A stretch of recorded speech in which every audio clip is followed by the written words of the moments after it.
arguably one of the most important equations in geometry and mathematics is Pythagorean Theorem. So we're going to look at some Pythagorean Theorem problems.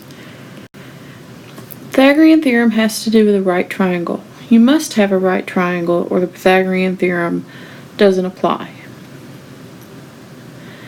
If you have a right triangle, the two sides that make the right angle, those are called the legs. The legs are labeled A and B, and it doesn't matter which one's which, as long as the two angles or the two sides that make up the right angle are labeled A and B. The slanty side, that's called the hypotenuse. It has to be labeled C. If you have a right triangle and you've labeled it with those letters as directed, then the following relationship is always true. If you square A and square B, add them up, that answer will give you C squared. So A squared plus B squared equals C squared. What we do with that information is, generally speaking, we'll have a right triangle and we'll know two of the three sides. We have to find the third.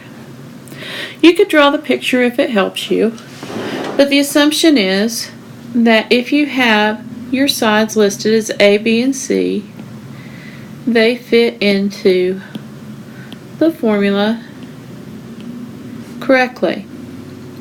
So if you know that A is 13, you substitute 13 for A, 3 for B, and we have to find C.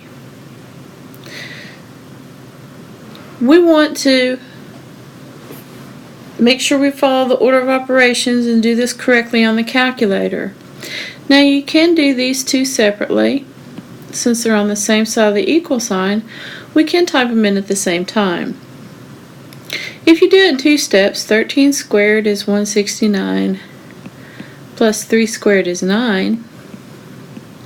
If you type it into your calculator, you could skip that step, and 13 squared plus 3 squared will give you 178. Now we don't really want to find what C squared is, we want to know what side C measures. So to find that, what we have to do is take the square root of both sides, because the square root of C squared will just be C. On my calculator, I want to do the square root of 178. Now that's not going to work out pretty, so when it doesn't, we have to round. I believe your instructions for this section were to round to the nearest thousandth. That means my measurement for C would be 13.342, and my unit is inches.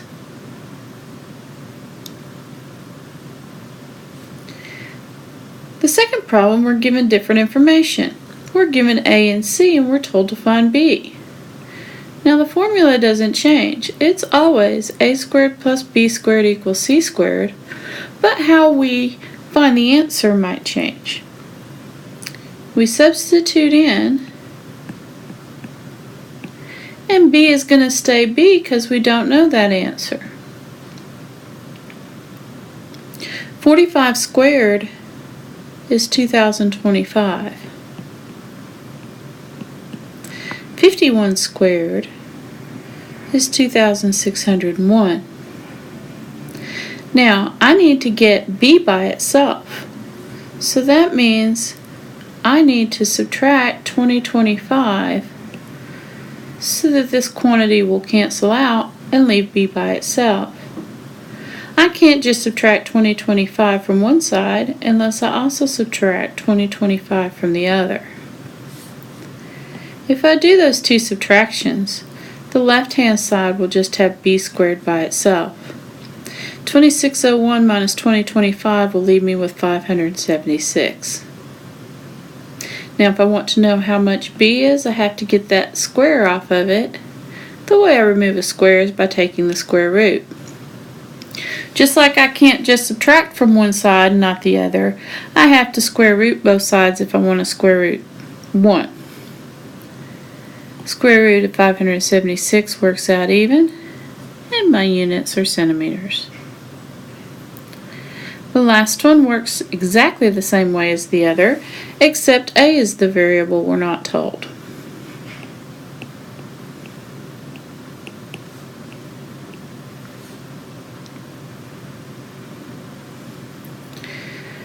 I would have a squared plus 36 squared equals 39 squared. 36 squared is 1296. 39 squared is 1521. If I subtract 1296 from both sides, a squared is by itself and it's equal to 225. My last step, I want to take the square root of both sides, and the square root of 225 is 15, and my unit is centimeters.